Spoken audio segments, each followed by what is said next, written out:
deseo presentarles algo que probablemente no es común, hablar del cuerpo, de la materia en la vida eterna.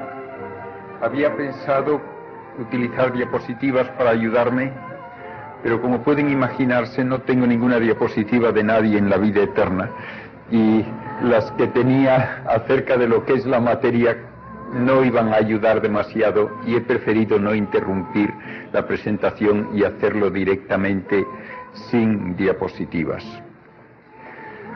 Tenemos que hablar del cuerpo en la vida eterna con los datos que nos da la física, porque si no entendemos adecuadamente el significado de las palabras, podemos tener una impresión de que lo que nos dice la fe se opone a lo que nos dice la física, o tenemos tal vez la impresión de que esta idea de cuerpo, de vida eterna, de resurrección, es algo muy vago que no se puede poner en términos concretos. Yo creo que no es así. Me parece que toda discusión de lo que es el hombre tiene que tener en cuenta que el hombre es cuerpo y alma. Me parece que nadie duda de que somos cuerpo. Me parece que también no hay posibilidad lógica de dudar que tenemos una realidad superior al cuerpo, que es el espíritu. Si no se dan las dos cosas, no hay persona humana. Por lo tanto, si hemos de hablar de una vida eterna de la persona humana, tenemos que entender cómo vamos a seguir siendo lo que somos. Una realidad material, cuerpo, con una realidad espiritual, alma, de tal manera que se dan las funciones propias de ambos, y esas funciones determinan lo que es la actividad humana. La vida eterna se nos promete en la fe, con el ejemplo de la vida de Cristo resucitado. Es el único caso en que hay una descripción de lo que será la vida de cada uno de nosotros después de la muerte.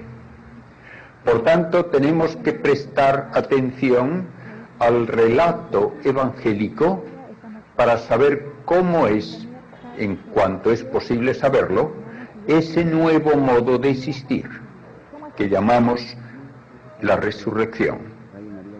Solamente la fe nos dice que Cristo y María existen ya de esa forma.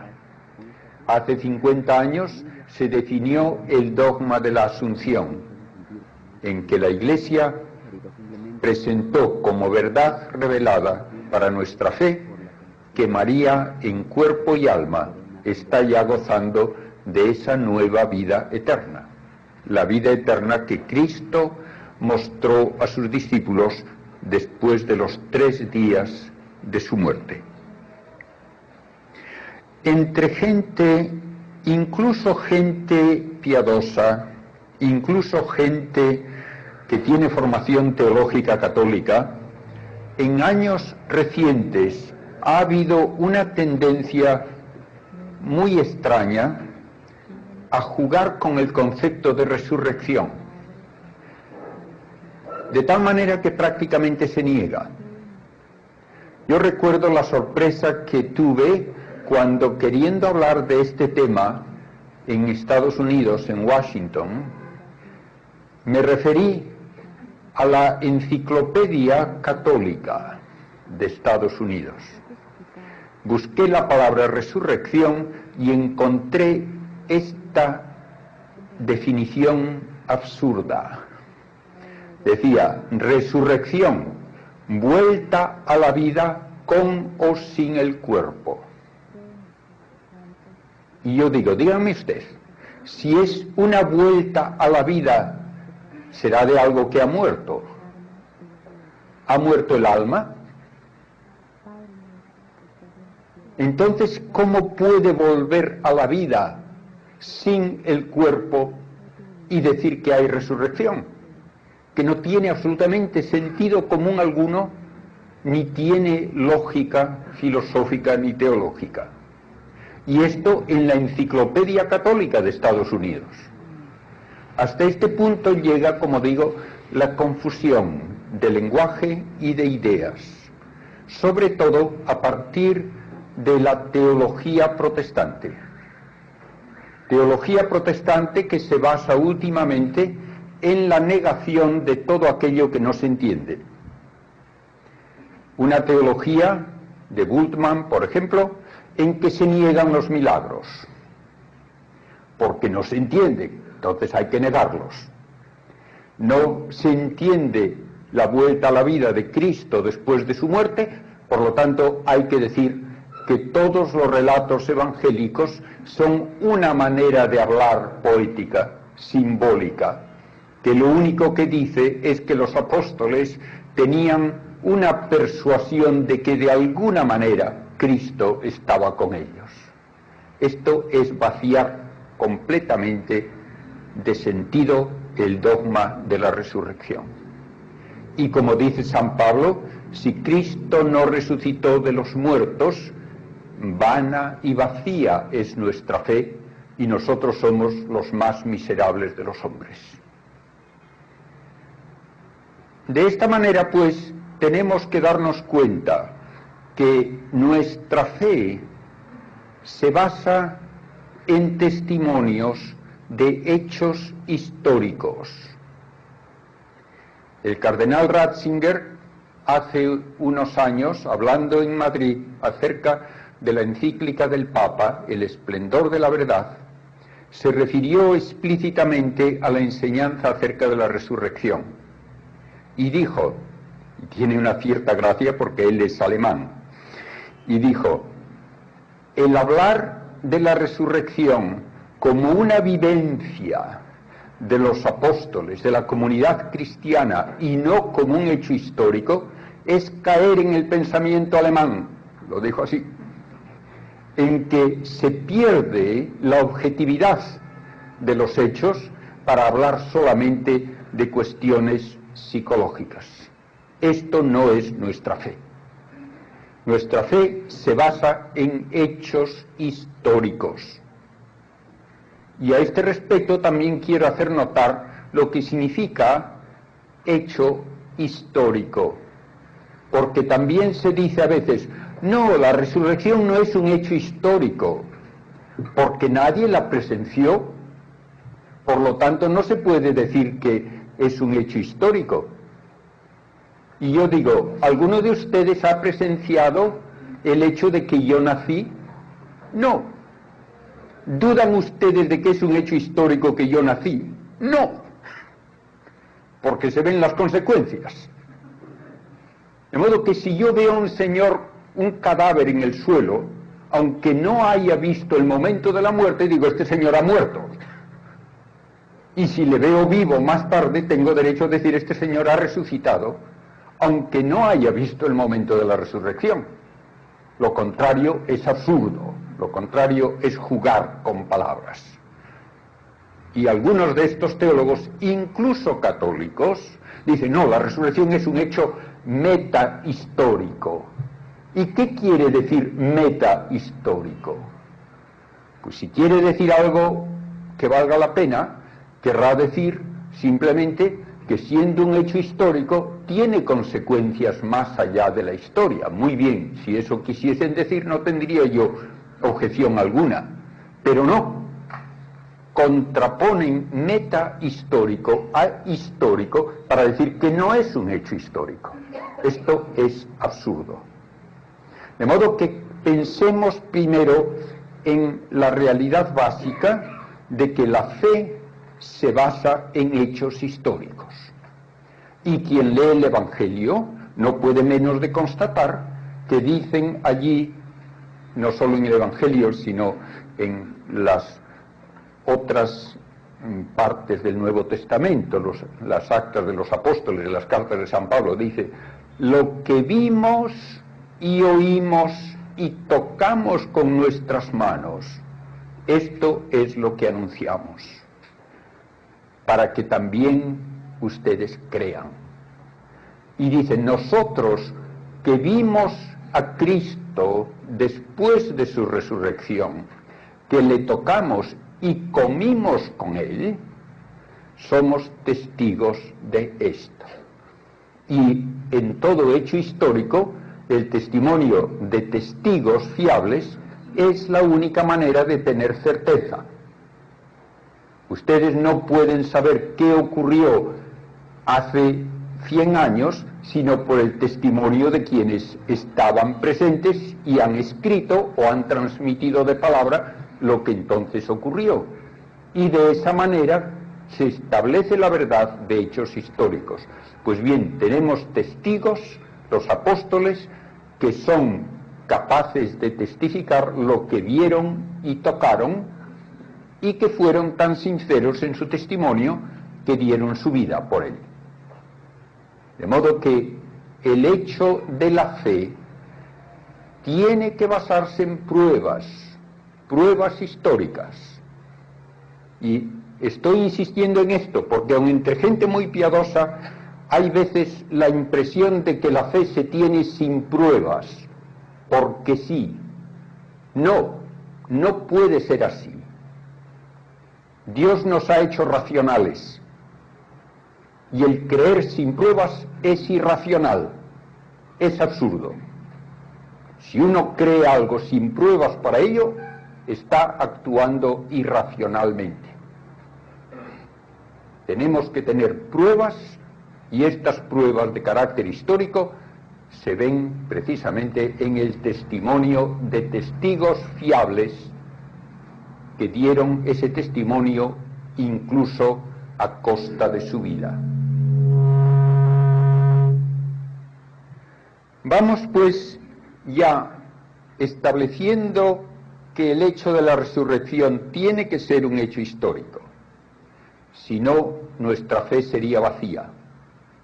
Vamos a establecer primero en qué consiste la realidad del hombre y, por tanto, qué puede significar el hecho de la resurrección.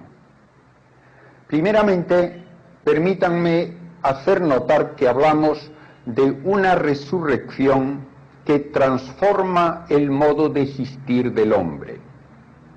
No se trata, por lo tanto, de una mera extensión del tiempo de vida.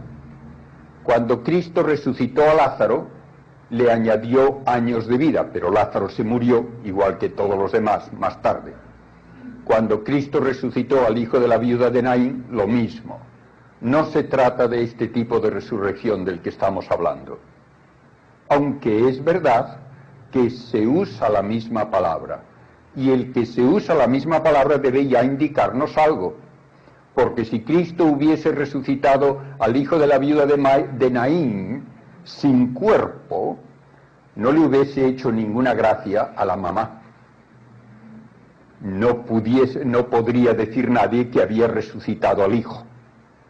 De modo que si en el caso de una resurrección temporal tiene que ser la totalidad de la persona humana la que se encuentra viva, también en la resurrección al fin de los tiempos y en la resurrección de Cristo.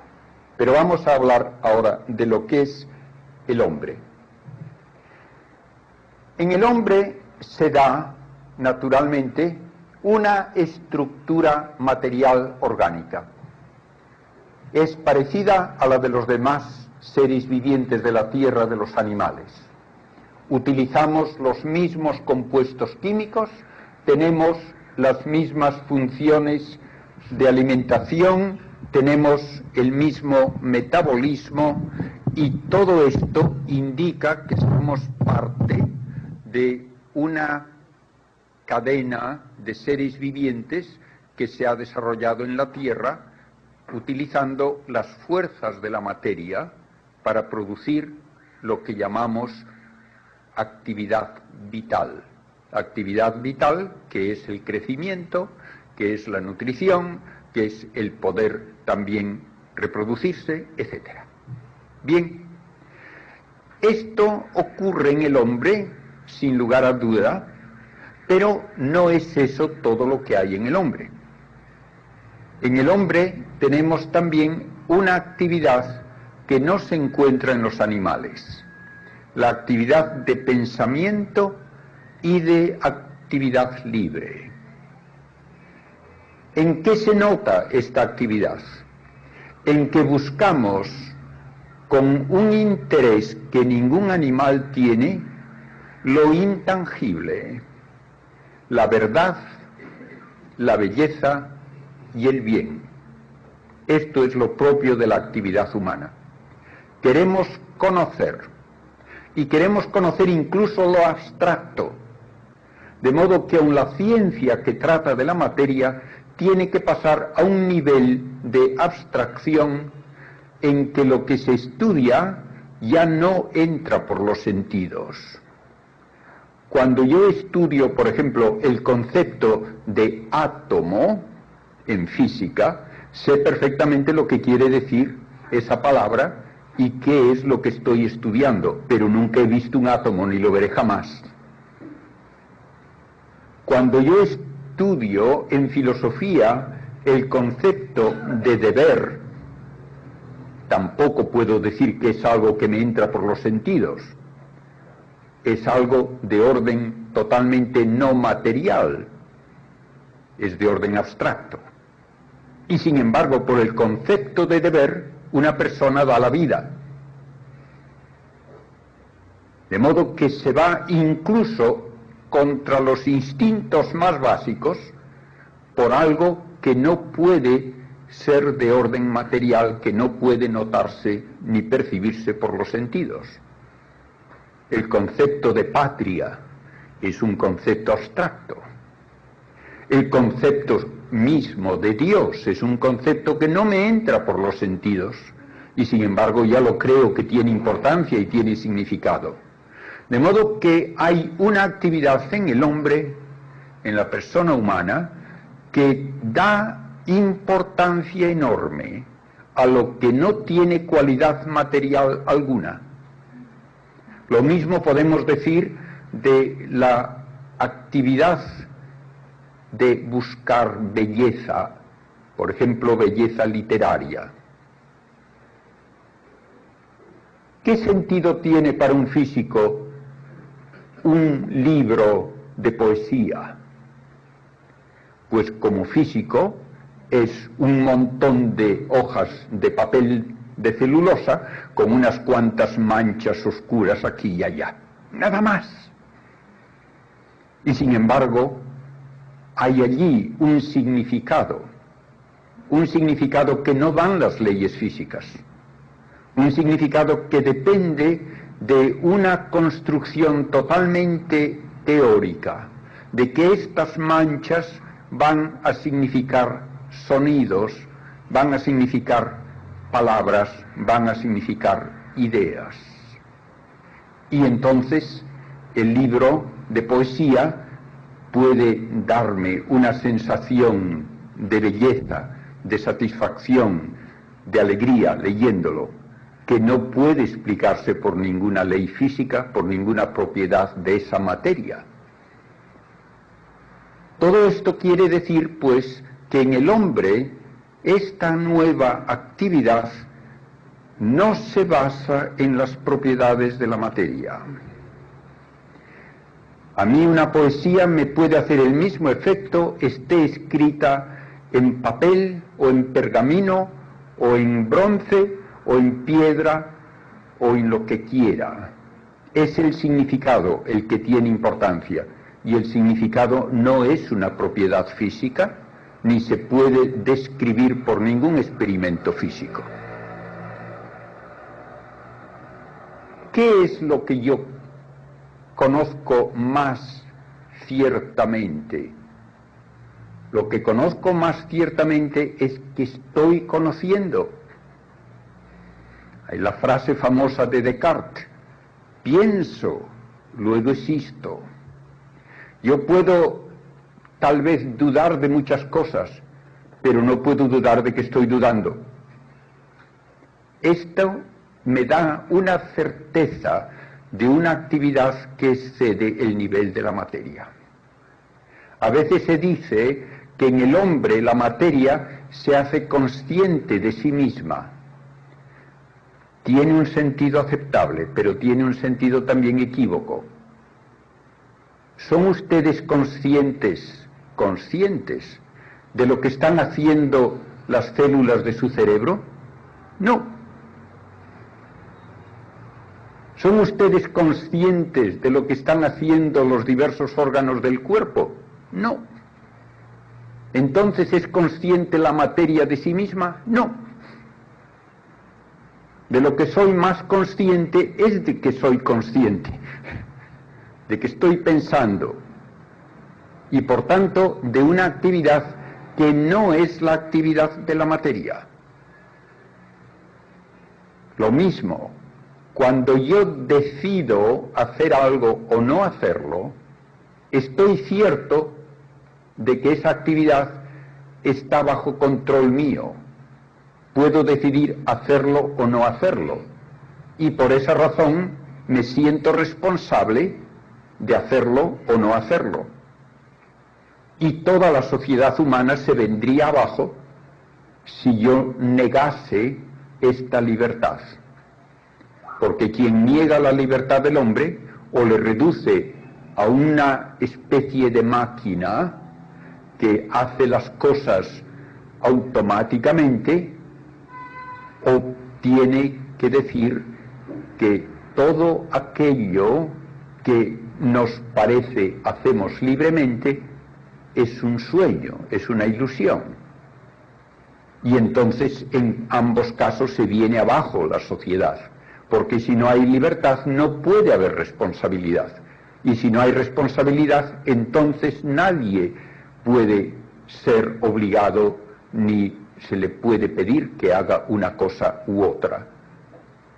Entonces no habría posibilidad de decir que nada es un crimen, ni habría responsabilidad ante el Estado, ni ante la familia, ni ante otros. De modo que establezcamos bien claramente que en el hombre hay dos niveles de actividad que son de dos órdenes distintos, totalmente distintos. A estos dos niveles de actividad deben corresponder dos principios de actividad. Uno, un principio material, otro, un principio no material, porque no tiene propiedad alguna de la materia. El pensamiento no tiene peso, ni tiene carga eléctrica, ni tiene tamaño, ni tiene densidad, ni tiene ninguna de las propiedades que un físico puede estudiar. Y lo mismo se puede decir de un acto de la voluntad. Sin embargo, una vez establecido esto, también tenemos que decir con igual fuerza que el hombre no es dos realidades yuxtapuestas como pegadas artificialmente. Lo que hace el cuerpo afecta las actividades espirituales y lo que hace el espíritu afecta también al cuerpo. Cuando ustedes tienen un dolor de cabeza no pueden pensar bien. Cuando ustedes tienen una preocupación pueden terminar con una úlcera de estómago. El cuerpo influye en el espíritu y el espíritu influye también en el cuerpo. Esto filosóficamente se expresa diciendo que el hombre es un único ser, compuesto de dos realidades que se intercompenetran de tal manera que cuando yo digo yo, puedo poner a continuación un hecho espiritual o un hecho material y el sujeto es el mismo. Yo puedo decir yo pienso, yo quiero, yo tengo hambre, yo camino. El yo es el mismo. Esto también nos hace pensar en la realidad precisamente de la encarnación, en que Cristo, diciendo yo muero, yo existo antes que Abraham, yo resucitaré al tercer día, está hablando en un nivel simultáneamente de Dios y de hombre. El sujeto es solamente uno. Y porque es un sujeto que es Dios, la persona divina, por eso su muerte tiene valor redentor. Pero porque es hombre, puede morir, que como Dios no podía. De modo que tenemos en la fe precisamente la base de nuestra redención en una unidad de dos naturalezas distintas, cada una de las cuales tiene operaciones propias, la naturaleza divina, la naturaleza humana, y porque se da esa unidad se puede dar la redención. De una manera muy inferior, pero semejante, en el hombre se dan dos realidades, dos principios de actividad, que es lo que significa naturaleza. De la actividad material, el cuerpo; de la actividad no material, el espíritu. Pero es una única realidad personal. La persona humana tiene que tener ambas realidades. Esto es importante en contraposición a ideas o bien de reduccionismo materialista o espiritualista, o con respecto a ideas de tipo oriental que están bastante de moda hoy día, en que se viene a decir que el ideal de la asceta es liberarse del cuerpo, porque el cuerpo se considera un peso para el espíritu, algo que impide el desarrollo de la persona. Esto es falso. El cuerpo es necesario para que haya una persona humana. Una vez que hemos establecido, pues, que el hombre solamente es persona total, con cuerpo y alma, podemos preguntarnos ¿qué es el cuerpo? Y aquí es donde entran en juego datos e ideas de la ciencia moderna que nos pueden ayudar a evitar malentendidos. Primeramente, el cuerpo, como palabra que se puede usar en el lenguaje normal, pero también en el lenguaje científico técnico, el cuerpo es siempre una estructura material. No tiene sentido ni físico ni filosófico el hablar de un cuerpo inmaterial. Es una contradicción verbal. Cuerpo es una estructura material necesariamente. Por tanto, ya el decir que resucitamos con un cuerpo que no es material es absurdo. Es algo así como un círculo cuadrado. No puede ser. O no hay cuerpo, o si hay cuerpo, tiene que ser una estructura material. ¿Y qué me dice la física que es la materia? Primeramente, tengamos en cuenta que la física solamente define a las cosas que estudia por sus operaciones. No sabemos lo que es algo directamente. Solamente podemos saber lo que hace. Y por lo que hace lo definimos. ¿Qué es un protón? El físico dirá, es algo que tiene esta manera de actuar, que tiene esta masa, que tiene esta carga eléctrica. Eso es el protón. ¿Y qué es el electrón? Es otro algo que tiene estas propiedades. Pues bien, de esta manera se puede decir que la materia, el cuerpo animado o inanimado, porque también utilizamos la palabra cuerpo para una piedra, y decimos los cuerpos se atraen y hablamos de los astros, por ejemplo, por la gravitación. El cuerpo es algo que tiene actividad, que es como lo conocemos, por medio de 4 fuerzas, que llamamos 4 interacciones. la gravitatoria, la electromagnética, nuclear fuerte y nuclear débil. Nada más. Puede parecer sorprendente que para el físico todo cuanto ocurre en el universo, todo, tiene que ocurrir por alguna de estas 4 interacciones o sus combinaciones. Y sabemos lo que hace cada una de estas fuerzas. La fuerza gravitatoria, por ejemplo, lleva a una concentración de masa. Las masas actúan como si se atrajesen. Es lo que decía ya Newton. Esta fuerza es universal, afecta a toda la materia y no tiene posibilidad nadie jamás de sustraerse a ella, ni puede haber aislantes, ni hay límite a su alcance. Aunque se dice a veces que los astronautas están fuera de la atracción gravitatoria de la Tierra, eso es mentira. Si estuviesen fuera de la atracción gravitatoria de la Tierra, no estarían en órbita alrededor de la Tierra. De modo que la gravedad lo único que hace es causar esta atracción que lleva a los cuerpos a unirse en masas de cada vez mayor tamaño si no hay una energía, otra fuerza que lo impida. Si el universo tuviese cuerpos sin movimiento, el universo fuese creado en un momento con todos los cuerpos en su sitio, sin moverse, inmediatamente todos caerían hacia un centro para formar una masa única.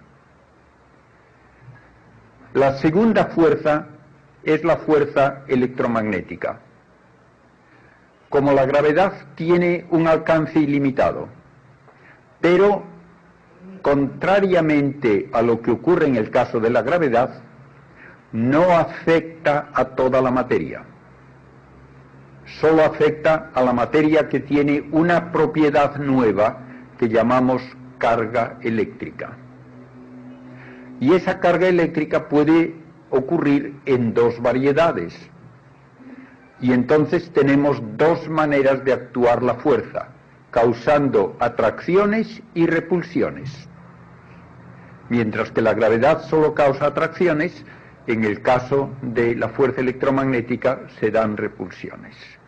Y como la materia en gran escala tiene un número igual de cargas positivas y negativas, no noto la atracción o la repulsión de otro cuerpo cuando paso cerca de él. Pero es una fuerza enorme, intensísima. De tal manera que si yo tuviese 2 granos de arena, uno sobre la mesa, otro en el techo, y lograse quitarles a ambos las cargas negativas, por ejemplo, entonces habría una repulsión. Ambos tendrían carga positiva y las cargas de igual signo se repelen. Para evitar que el grano de arena en el techo saliese despedido al espacio, tendría que colgar de él 3 millones de toneladas. Tan enorme es la fuerza electromagnética. Y esta fuerza electromagnética es la que da cohesión a la materia de nuestra experiencia. Una piedra es un conjunto de partículas con carga eléctrica unidas por esa atracción fortísima. Es la que produce también toda la química. Las moléculas son resultado de atracciones entre átomos que ocurren por la carga eléctrica de sus electrones. Y como la química es la base de la biología, eso quiere decir que mi cuerpo es un conjunto de partículas con carga eléctrica unidas en moléculas que forman compuestos cada vez más complejos. Sin la fuerza electromagnética no podría haber vida, porque la vida exige una estructura muy compleja. Por ejemplo, la molécula de ADN tiene más de 10.000 millones de átomos que tienen que estar unidos en una cohesión muy firme para que una generación tras otra se mantenga esa molécula donde está codificada la herencia, las instrucciones, las propiedades para el nuevo organismo. Esto quiere decir que cuando yo observo un cuerpo que me parece sólido, por ejemplo, un trozo de metal, y lo toco y digo, esto es sólido, esto es duro, al nivel atómico no es verdad. Esto es una colección de partículas separadas entre sí por distancias que a escala reducida son tan grandes como la que hay entre los planetas. Y estas partículas, moviéndose a velocidades increíbles, están dando esta estructura que no es dura ni sólida, sino que es casi todo vacío. Y me da la impresión de dureza porque cuando quiero poner mi dedo a través de ella, aparecen estas fuerzas de repulsión de tipo eléctrico que no permiten que mi dedo penetre. Pero no hay nada sólido. La materia, incluso la materia de mi cuerpo, es una nube de partículas en movimiento rapidísimo. Y si yo pudiese eliminar los espacios vacíos entre ellas, toda la materia de mi cuerpo no se vería con ningún microscopio. Esto es extraño, ¿verdad? Y cuesta trabajo creer que es así, pero ningún físico lo duda. Tenemos pruebas de que es así. Por tanto, ya pensemos en algunas de las propiedades que atribuimos espontáneamente a la materia. Decimos, la materia tiene que ser impenetrable, donde hay un cuerpo no se puede meter otro. Eso no es verdad. Lo único que hace falta es una presión suficiente.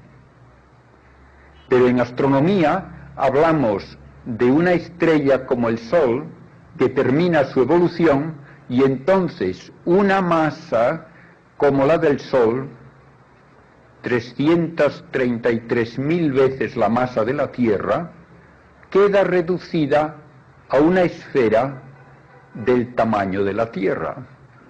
Y se tiene entonces una densidad tal que si yo trajese aquí a la Tierra 1 centímetro cúbico del centro de ese cadáver de estrella, pesaría 50 toneladas.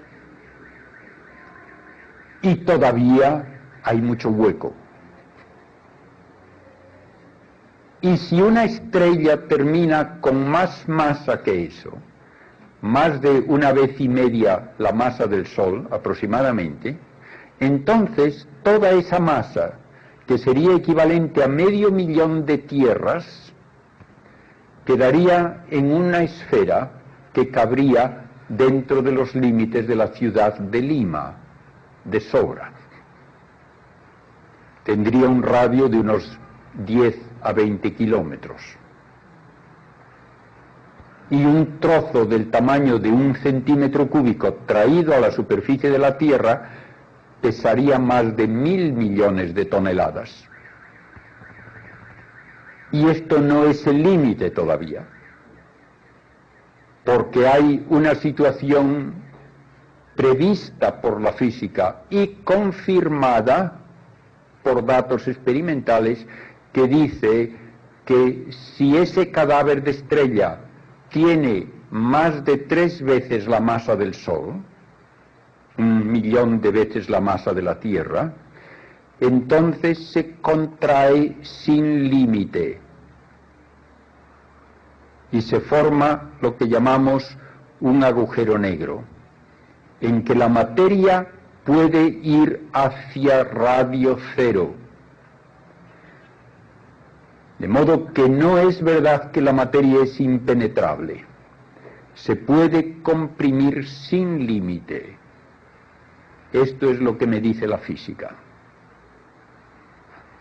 ¿Qué más me dice la física que me hace dudar de todo lo que me dice el sentido común? El sentido común me dice que un cuerpo tiene que estar en un sitio y no puede estar en dos al mismo tiempo. La física me dice que no es verdad. Las partículas elementales, por ejemplo, los electrones, pero también otras partículas mayores, pueden utilizarse en el laboratorio, y se usa este experimento con frecuencia, para lanzar un chorro de partículas a través de una rendija. Ustedes piensan, lógicamente, que si cada una de estas partículas va por la rendija, pues habrá un punto en una pantalla, en el otro lado, donde caen esas partículas y fuera de ahí no caen. Y si ponen ustedes dos rendijas, pensará, pues la partícula o va por una, o va por otra, o no pasa. Y por lo tanto esperan que haya dos zonas en la pantalla donde aparecen estas partículas y fuera de ahí no. Pues no ocurre así. De alguna manera, las partículas se arreglan para pasar por ambas rendijas al mismo tiempo, cada partícula. De modo que el seguir la partícula por una rendija sola es imposible, y aparecen en la pantalla en diversos lugares, no enfrente de las rendijas, sino en otros sitios que dependen precisamente de que no son bolitas duras como proyectiles pequeños, sino que de alguna manera se comportan como una onda que pasa a través de varias rendijas simultáneamente y determina dónde aparece el impacto en la pantalla. Esta es la base de uno de los puntales de la física moderna, la mecánica ondulatoria o mecánica cuántica. Las partículas elementales no son pequeños perdigones duros, sino que de alguna manera se comportan también como ondas y pueden estar en varios sitios a un tiempo. Más extraño todavía. Ustedes pensarán que un objeto, para ir de un sitio a otro, tiene que ir por todos los espacios intermedios. No es así. Una partícula elemental puede pasar de un lado de este obstáculo al otro sin pasar por el medio. Y esto se utiliza constantemente en electrónica.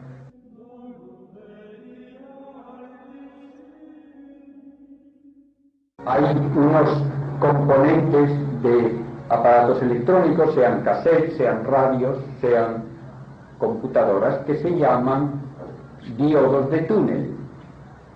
Estos diodos de túnel se basan en que los electrones pasan de un sitio a otro sin pasar por el medio.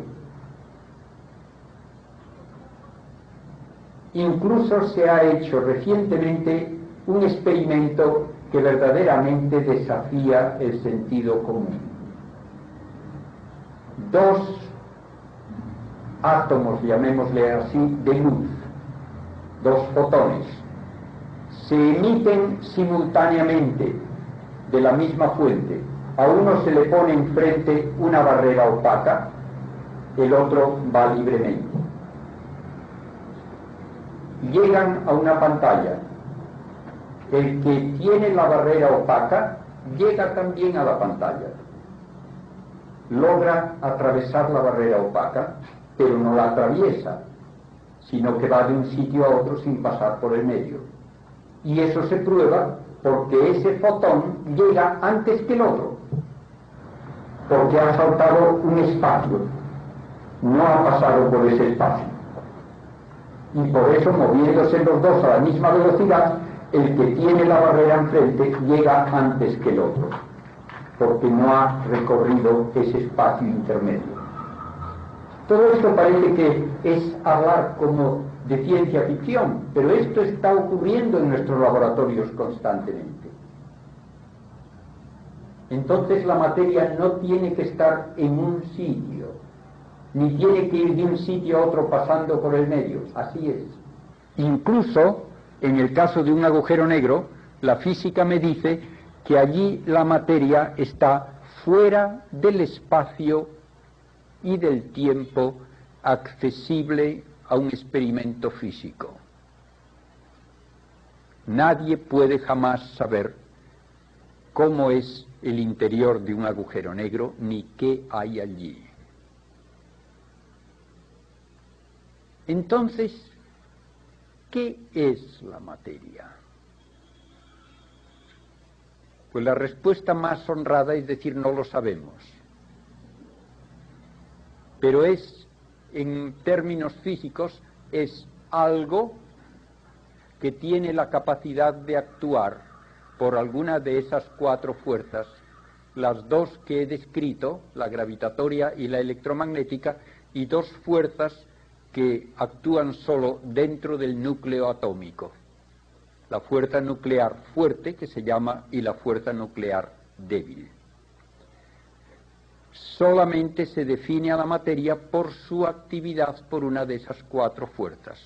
Pero todo lo demás que nos parece obvio, que la materia tiene que ser dura, impenetrable, localizada en un sitio, moviéndose poco a poco, todo eso no es necesario para que haya materia. Incluso tenemos en la física descripción de partículas elementales que no tienen carga eléctrica, ni tienen masa, ni tienen tamaño. Y son partículas reales, ya lo creo que sí. Aunque hoy día se duda un poco de que sea totalmente cero la masa del neutrino, si tiene alguna, todavía no se la hemos encontrado, de cierto. Yo le tengo un cierto cariño de familia al neutrino, porque hice mi tesis doctoral con uno de los descubridores del neutrino. Y mientras estamos aquí sentados tranquilamente, nos están atravesando miles de neutrinos que vienen del Sol. Ah, dirán ustedes, pero es de noche. Da igual, vienen a través de toda la Tierra como si no estuviese ahí. Son partículas que atraviesan toda la Tierra sin enterarse ni de que está allí. Y son partículas reales, no es ningún cuento ficticio. Podría yo tener una pared de plomo sólido, como desde aquí hasta una estrella, y el neutrino la atravesaría, sin dificultad. De modo que, ¿qué es la materia? Para acabar de confundir nuestra idea de materia, tal vez la ecuación más sorprendente de todas en la física moderna es una famosa ecuación de Einstein, E igual a mc al cuadrado, que significa la energía es igual a una masa multiplicada por el cuadrado de la velocidad de la luz. ¿Qué quiere decir en la práctica esta ecuación? Que de pura energía se sintetizan partículas y viceversa. ¿Y qué clase de energía es esa que puede convertirse en partículas? Cualquiera. Imagínense ustedes que yo le diese con una raqueta de tenis un golpe muy fuerte a la pelota y que de la energía del golpe se sintetizase una docena de pelotas, de modo que en lugar de rebotar una, rebotan 13. Les parecería imposible. ¿Cómo se van a sintetizar pelotas a base de un golpe? Pues esto ocurre. y ocurre constantemente. Llegan del espacio partículas elementales con enorme energía que chocan con los átomos de la alta atmósfera, y de la energía del impacto se sintetizan miles de partículas que llegan hasta la Tierra y se recogen a lo mejor en un área de varios kilómetros cuadrados. Entonces, ¿qué diferencia hay entre energía y partículas? Porque la gente normalmente dice, bueno, una cosa es la materia y otra la energía. Pues no es así. Materia y energía no son dos realidades distintas. Todo es materia. Son dos formas distintas de materia, partículas y energía, y son intercambiables completamente. Entonces, ¿qué es la materia? Si tenemos una manera de hablar en física que no es demostrable, pero que abraza todas estas ideas, terminamos sugiriendo, no enseñando como cierto, pero sugiriendo que hay una realidad básica que es lo que llamamos el vacío físico. Y eso es la realidad más básica. Y si ese vacío físico tiene una distorsión extraña, muy concentrada, lo percibo como una partícula. Y si esa distorsión es como más diluida, lo percibo como energía. Pero últimamente, lo único que puedo decir de la materia en todas sus formas es que se ve afectada por alguna, al menos, de esas fuerzas. La gravedad, por lo menos, afecta a todo, al vacío físico, a las partículas y a la energía. Un rayo de luz se cae, lo mismo que una pelota que yo lanzo. Lo que pasa es que como el rayo de luz se está moviendo a 300.000 kilómetros por segundo, pues no le noto que se cae en las distancias en que yo puedo medir. Pero en observaciones astronómicas sí se nota que la luz se cae y sigue una trayectoria que no es la línea recta, sino que es, como de todo cuerpo que se cae, una curva. Lo único, pues, que me queda de la materia es, como definición, su capacidad de actividad, porque a lo mejor no está haciendo nada a otra materia en ese momento, pero tiene la capacidad, y esa capacidad es la que define a la materia. Entonces, tengo que repensar lo que es mi cuerpo. Podría decir al menos, bien, todo esto me dice que yo no sé lo que es un electrón, no sé lo que es un protón, no sé lo que es un neutrón, pero sé que los tengo. Y sé que tengo tantos y peso tanto y tienen tales dimensiones mis órganos y demás, eso me basta. Pues yo quiero tener todos estos cuando tenga mi cuerpo en la resurrección. Ah, piense un momento. ¿Tiene usted los mismos átomos hoy que ayer? No. Estamos en constante cambio de metabolismo.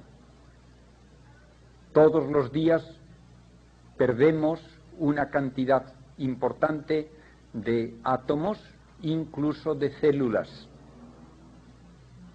Pero eso no impide el que yo diga yo soy el mismo que ayer.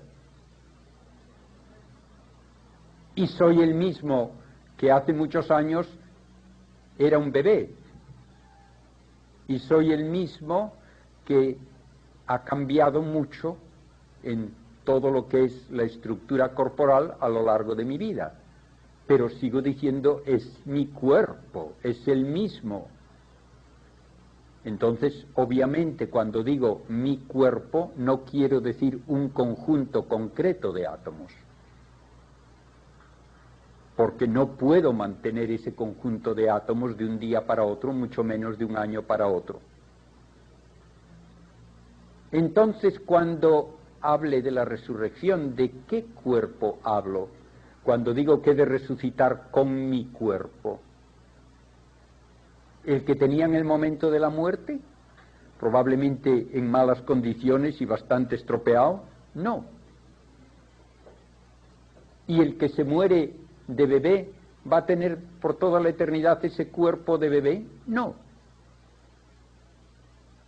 ¿Cuál es mi cuerpo entonces? Hablaremos de eso también. Todo esto me dice que el considerar el cuerpo como un conjunto concreto de átomos no es correcto.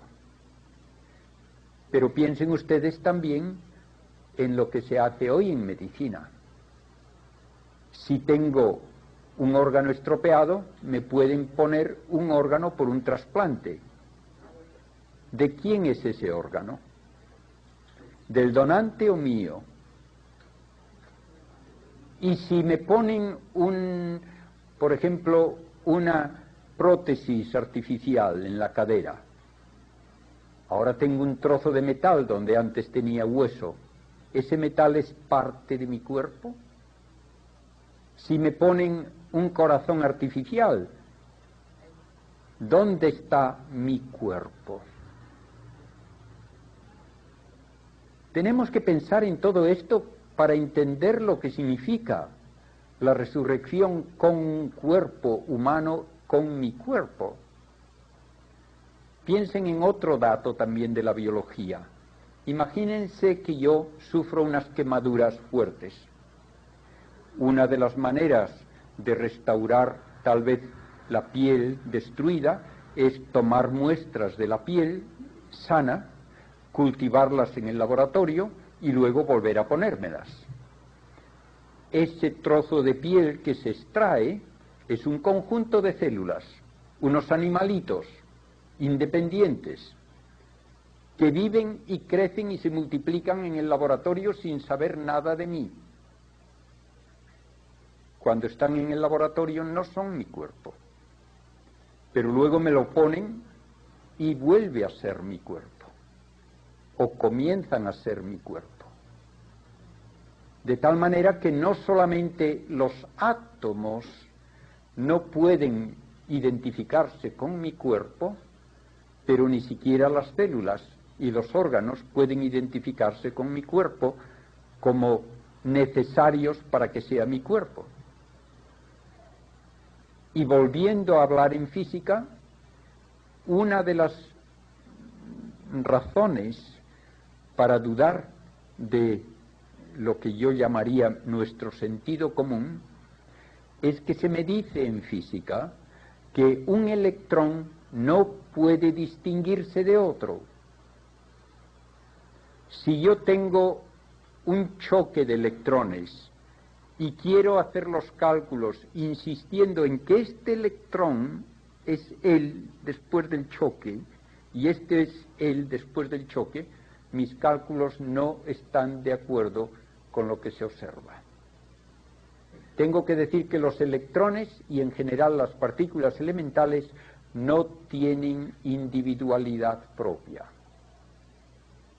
Por lo tanto, que no tiene sentido decir yo quiero tener estos electrones y estos protones que son mi cuerpo. No, no tienen individualidad propia. Después de todo esto, claro, ya uno no sabe qué decir, de qué es lo que significa hablar de mi cuerpo.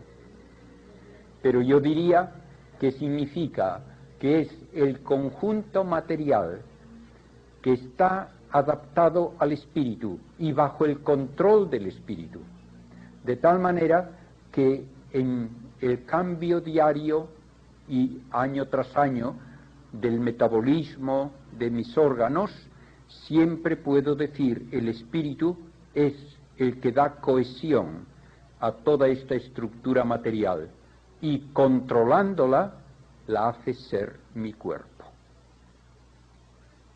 Ahora bien, hablemos de lo que nos dicen los evangelios de Cristo resucitado. Solamente en el caso de Cristo resucitado tenemos una descripción de lo que hace un cuerpo resucitado. ¿Qué nos dice el Evangelio? Primeramente, entra en el cenáculo donde están los apóstoles sin abrir la puerta, aparece en medio de ellos. ¿Por dónde ha entrado? Y la respuesta naturalmente es: no ha entrado por ningún sitio. ¿Cómo puede hacerse presente dentro si antes no estaba dentro y no ha entrado? La respuesta, se puede decir, viene por comparación con la física. Se puede ir de un sitio a otro sin pasar por el medio. ¿Y dónde estaba antes? La respuesta puede venir también de la física.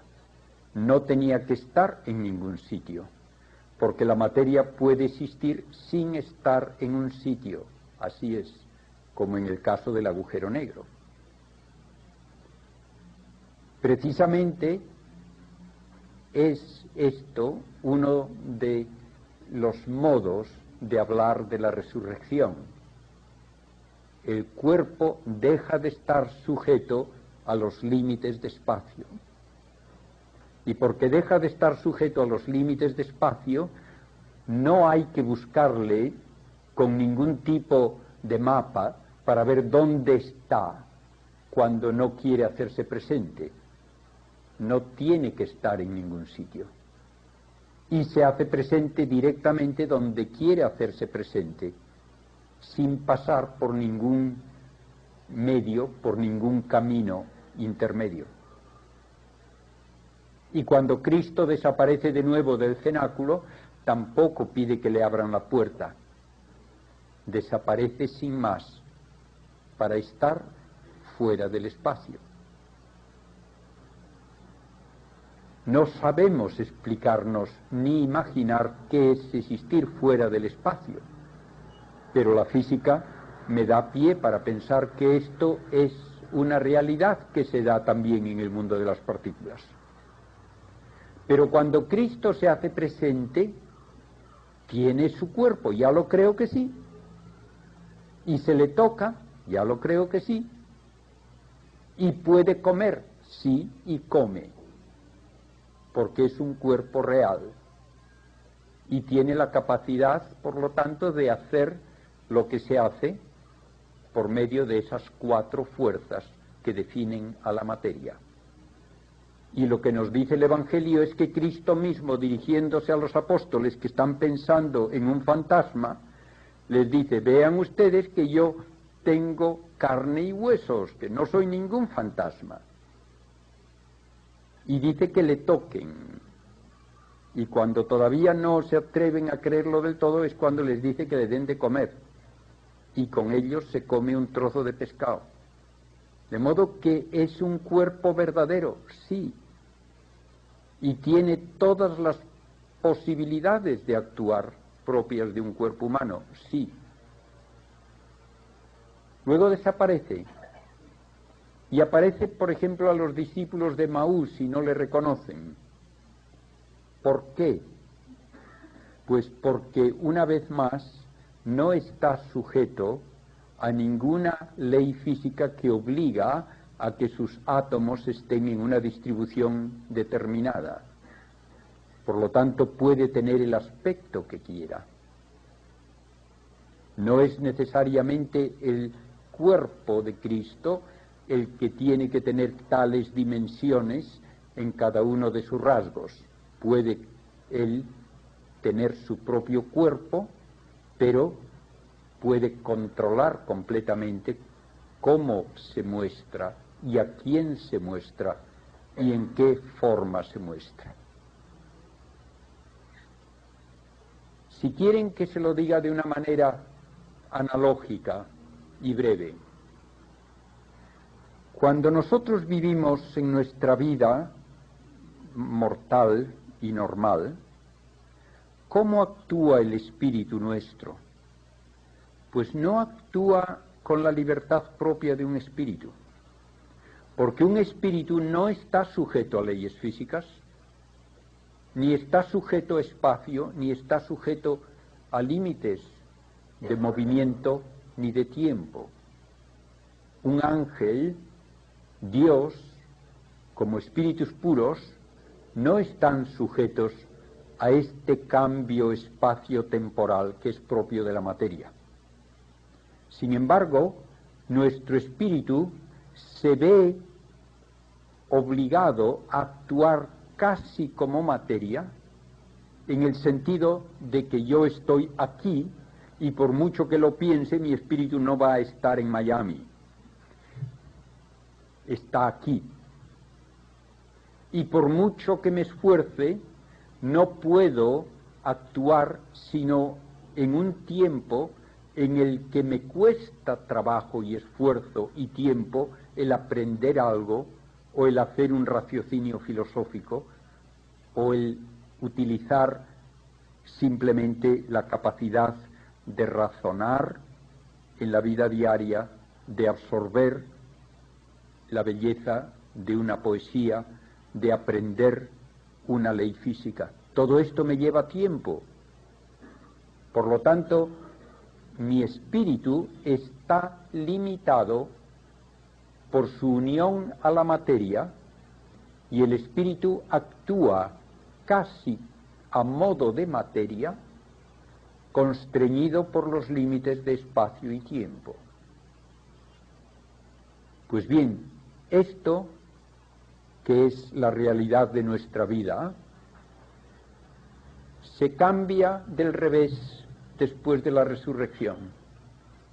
Entonces es el espíritu el que manda y hace que la materia exista a modo de espíritu, libre de esas ataduras, de esos límites de espacio y tiempo. Y esto es el único significado lógico que tiene la frase de San Pablo: se siembra un cuerpo material, resucita un cuerpo espiritual. Cuerpo es el sustantivo, es el nombre, por lo tanto es estructura material, pero actúa ya a modo de espíritu. Y porque actúa a modo de espíritu, el espíritu puede determinar que se haga o no visible en una forma o en otra, en un sitio o en otro, en un momento o en otro. El cuerpo está totalmente subordinado al espíritu. Y como estará fuera del tiempo, eso quiere decir que no hay desgaste, no hay metabolismo, no hay ningún tipo de necesidad de renovar estructuras ni de conseguir energía con alimentos. Y Cristo lo dijo también a los saduceos, hablando del matrimonio. En este mundo es necesario el matrimonio para perpetuar la raza humana, pero después de la resurrección no, porque no hay desgaste ni hay muerte. Tenemos así un modo de existir que no podemos imaginar, porque toda nuestra imaginación se basa en los datos de los sentidos, y los datos de los sentidos son datos de espacio y tiempo. Y hablamos ahora de una existencia fuera del espacio, fuera del tiempo. Porque el existir en la eternidad no es existir en un tiempo muy largo. Dios no existe en un tiempo largo ni corto. No existe en el tiempo. Existe de otra manera. Y esa es la existencia que se nos promete en la resurrección, a toda la realidad humana, no solo al espíritu, sino también al cuerpo. De esta manera se puede entender un poco lo que significa la resurrección. No es un volver a la vida con las limitaciones y las propiedades de la materia sujeta a espacio y tiempo, sino que es comenzar a vivir con el modo de vida propio del espíritu, con una libertad total de toda ley física, de todo desgaste, de todo cambio. Y así, cuando hablamos de que estamos llamados a una resurrección con el mismo cuerpo que tenemos, eso no depende de que se guarden uno a uno todos los átomos en una tumba. Y da lo mismo que el cuerpo se haya destruido porque se pudre en una tumba o que se destruye porque hay un incendio o porque lo incineran, da igual. Todo eso no tiene importancia, porque lo que resucita es una estructura hecha, digamos, a medida de mi espíritu, a partir de ese sustrato imposible de imaginar que hemos llamado el vacío físico, cuyas deformaciones llamamos partículas, que no se puede distinguir una de otra últimamente y que no se pueden distinguir de esas otras que llamamos energía. Todo eso permite a la omnipotencia de Dios, que naturalmente creó todo de la nada, que pueda hacer sin dificultad alguna que lo que ya ha creado y se modifica de una manera o de otra vuelva a ser mi cuerpo. Todo esto también lo debemos tener en cuenta cuando hablamos de otra verdad de la fe, que es la Eucaristía. Cristo preparó para el anuncio de la Eucaristía con una serie de milagros que demostraban su control completo sobre la realidad física. El primer milagro que hizo fue convertir agua en vino. El milagro de la multiplicación de los panes hizo que 5 panes se hiciesen presentes en miles de panes para miles de personas.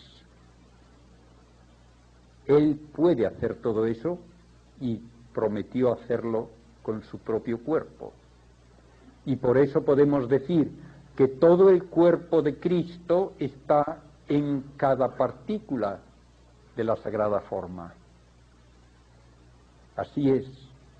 Y no hay ningún absurdo físico en decir que una realidad está en muchos sitios. Y ese cuerpo de Cristo se hace presente en miles de lugares simultáneamente, y no hay una contradicción con la física en eso tampoco.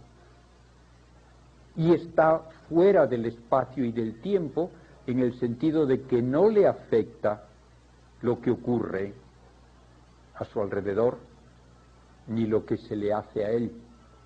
De modo que al recibirlo en la comunión no se rompe ni se deshace el cuerpo de él, sino que de alguna manera sigue estando presente a pesar de que se fraccione la sagrada hostia.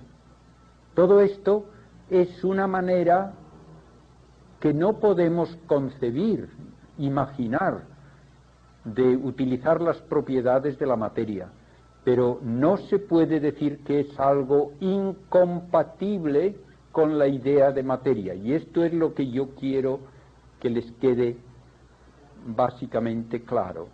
Yo no les explico cómo es la resurrección, porque yo no lo sé ni lo sabe nadie. Yo no les explico cómo es la Eucaristía, porque no lo puedo entender yo tampoco. Pero lo que quiero afirmar y subrayar es que lo que nos dice la fe en esos casos no es incompatible con las propiedades de la materia que me da la física, sino que Dios utiliza las propiedades de la materia de una manera maravillosa para conseguir algo que no podríamos jamás soñar, para conseguir una vida eterna, sin desgaste, una vida a modo de espíritu, aun para la materia. El cuerpo de Cristo, glorificado, resucitado, está en el mismo trono de Dios, adorado por ángeles. Como decía en la primera conferencia que di hace unos días, adoramos a la materia cuando adoramos el cuerpo de Cristo, porque es materia, ya lo creo que sí. Y es materia que se ha formado por evolución de estrellas. Es materia que ha sido parte de la evolución del universo durante miles de millones de años. Y esta materia ya está rescatada para siempre de la destrucción. Es la materia gloriosa que ya no sufre el desgaste ni los cambios que son propios del mundo físico natural.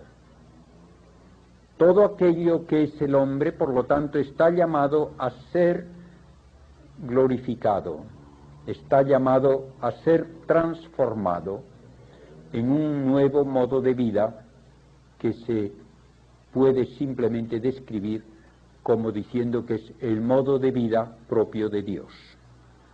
Existir en una eternidad donde ya no hay envejecimiento, ni desgaste, ni cambio que nos deshaga de alguna manera lo que somos. La muerte ya no tiene tampoco lugar, porque la muerte es precisamente el resultado de un desgaste, de un desajuste de nuestros órganos materiales. No va a haber ya desgaste ni cambio en el cuerpo resucitado. Y para terminar, les diré algo que me pareció muy bonito. Hace unos años leía un periódico en Estados Unidos donde había pues viñetas cada día de diversos autores, y en una de esas viñetas estaba una niña jovencita, tal vez 5 o 6 años, diciendo sus oraciones antes de acostarse, con el papá al lado. Y la niña le dice: papá, ¿en el cielo se le puede dar un abrazo a Dios? Pues bien, podemos decir que sí. Tendremos cuerpo, tendremos la posibilidad de dar un abrazo a Cristo. Sí, porque el cuerpo es redimido por Cristo, lo mismo que lo es el espíritu. Se salva la materia de esa futilidad que, si uno mira solamente a los datos de la física, es el futuro del universo. Porque la física me dice sin lugar a duda que la evolución del universo lleva a destruir todas las estructuras materiales, todas. Primero, a que se apaguen todas las estrellas. Luego, que esos cuerpos oscuros y fríos terminen deshaciéndose hasta que el estado final que la física puede predecir es un vacío oscuro y frío, donde en el volumen en que ahora hay tal vez 100.000 millones de estrellas, habrá entonces solamente un electrón. Y entonces uno puede decir, ¿para qué fue todo? Parece que el universo sería en vano. Si esto es todo lo que queda al final, ¿para qué el universo?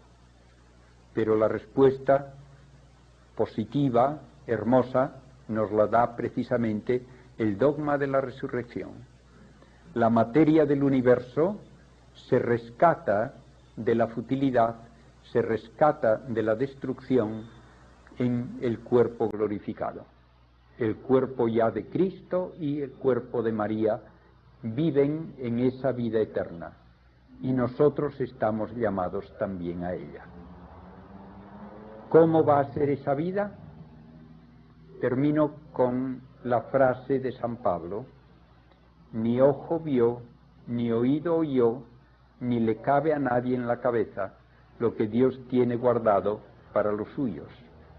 Y me parece que eso nos debe abrir un panorama de esperanza mucho más hermoso que todo lo que nos puedan decir simplemente los datos físicos.